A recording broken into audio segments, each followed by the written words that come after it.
যেদিন দেখলেন এবং শুনলেন যে ডাকসুর তফসিল ঘোষণার পর আলোচনায় বিশ্ববিদ্যালয়ের নিরাপত্তা। বুধবার সংবাদ সম্মেলনে ঢাকা বিশ্ববিদ্যালয়ের উপাচার্য জানালেন, তফসিল পরবর্তী সহিংসতা এড়াতে সব রকম চেষ্টা অব্যাহত আছে বিশ্ববিদ্যালয়ের। ডাকসু নির্বাচনের মতো বড় আয়োজনে স্বাভাবিকভাবেই আশা এবং আশঙ্কা দুটোই থাকবে উল্লেখ করে বলেন, নিরাপত্তা নিশ্চিতে সবার সহযোগিতা প্রয়োজন।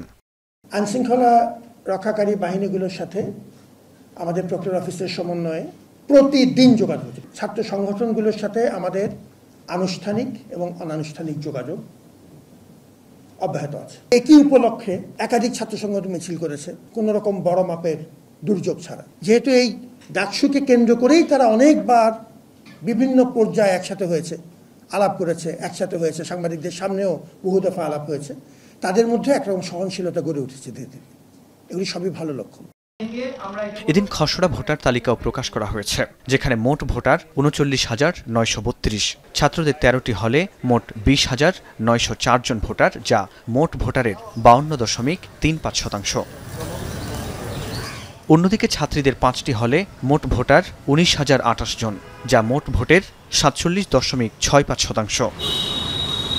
ছাত্র সংগঠনগুলোর দাবির প্রেক্ষিতে ডাকসু নির্বাচনে বিশ্ববিদ্যালয়ের আবাসিক হলগুলোর বাইরে ৬টি ভোট কেন্দ্র স্থাপনের সিদ্ধান্ত হয়েছে। কেন্দ্র ৬টি হল কার্জন হল, শারীরিক শিক্ষা কেন্দ্র, টিএসসি, ঢাকা বিশ্ববিদ্যালয় ক্লাব, সিনেট ভবন এবং উদয়ন স্কুল অ্যান্ড কলেজ কেন্দ্র।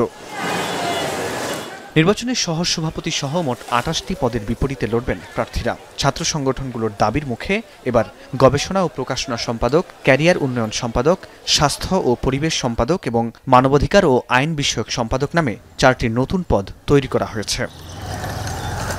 সবশেষ ২০১৯-এ ডাকসু ও হল সংসদ নির্বাচনে প্রার্থীর সর্বোচ্চ বয়স ৩০ বছর বেঁধে দেয়া থাকলেও আসন্ন নির্বাচনে প্রার্থীর বয়সসীমা তুলে দেওয়া হয়েছে। পূর্ণকালীন শিক্ষার্থীরা ছাড়া প্রার্থী ও ভোটার হতে পারবেন না সান্ধ্যকালীন কোর্সের কেউ। ফরহাদ বিন নূর, এখন, ঢাকা।